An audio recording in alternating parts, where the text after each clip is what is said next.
In a small, peaceful town where mornings smelled of fresh bread and evenings ended with quiet conversations on front porches, life followed a gentle rhythm. Families knew one another, children played freely, and days passed without hurry. In one of the modest houses near the edge of town lived a boy named Leo. Leo was 12 years old, full of energy, and always moving. If the sun was out, he was outside. He loved running, climbing, kicking a ball across the field, and feeling the wind on his face. Sports made sense to him. His body listened when his mind gave a command. Everything felt natural. School, however, was different. One afternoon, Leo came home and dropped his backpack near the door.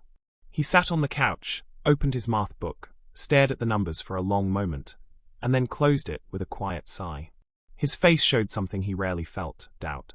That day, he had received another low score in math. What hurt most wasn't the grade itself. It was the comparison.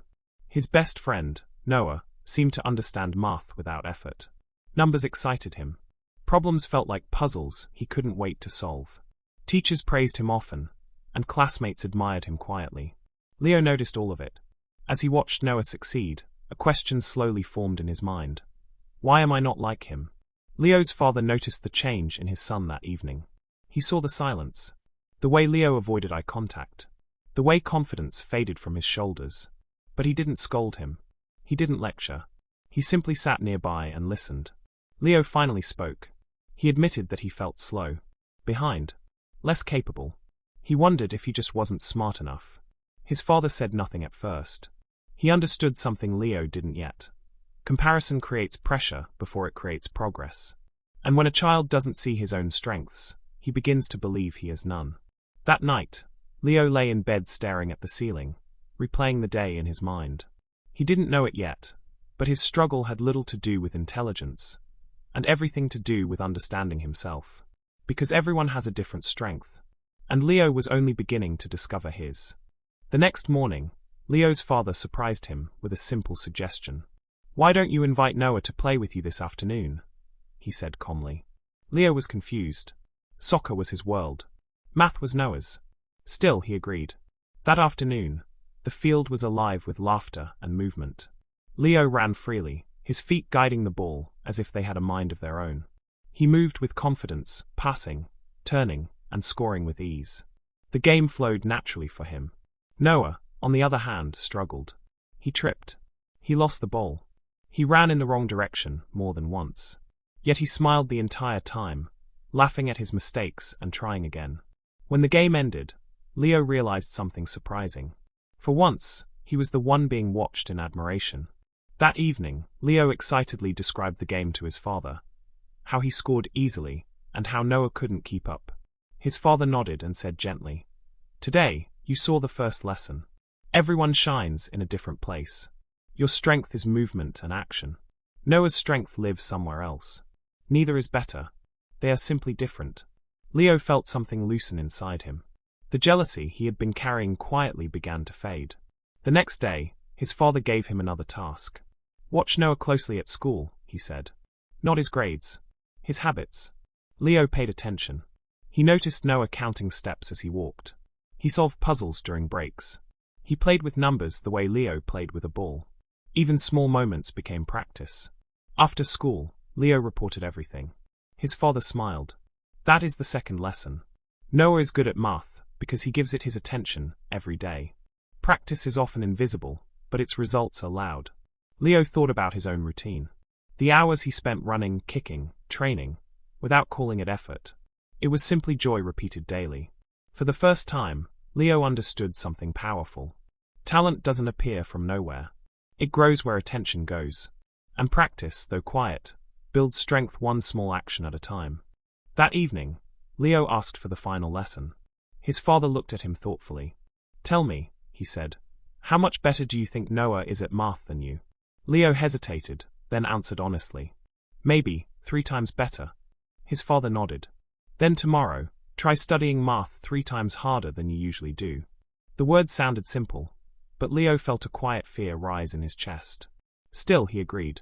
He wanted to prove, to his father and to himself, that he could be disciplined too. The next day after school, Leo sat at his desk with determination. He opened his math book and began. Minutes turned into an hour. He forced himself to keep going, even when the numbers blurred and his head felt heavy. I have to do this, he whispered. I can't quit. He pushed through a second hour. His back ached. His eyes burned. The joy he felt on the field was nowhere to be found. This wasn't curiosity. It was pressure. Effort without excitement. Discipline without love. By the third hour, Leo's body gave up before his mind did. His head dropped onto the book, and without realizing it, he fell asleep. When he woke up, it was dark outside. His father gently tapped his shoulder and told him dinner was ready. Shame filled Leo's chest as he followed him into the garden. I failed, Leo said quietly. I tried to study harder, but I couldn't stay focused. I just got tired. His father placed a hand on his shoulder. You didn't fail, he said softly. You learned something important. Leo looked up. When you force yourself to master something you don't enjoy, his father continued, discipline feels heavy. Every minute feels like a struggle. But when you love what you're doing, consistency feels natural. Effort becomes light. Leo thought about soccer, about the hours he trained without counting time, about how practice never felt like punishment. In that moment, he understood the truth behind the struggle. Discipline without interest is exhausting.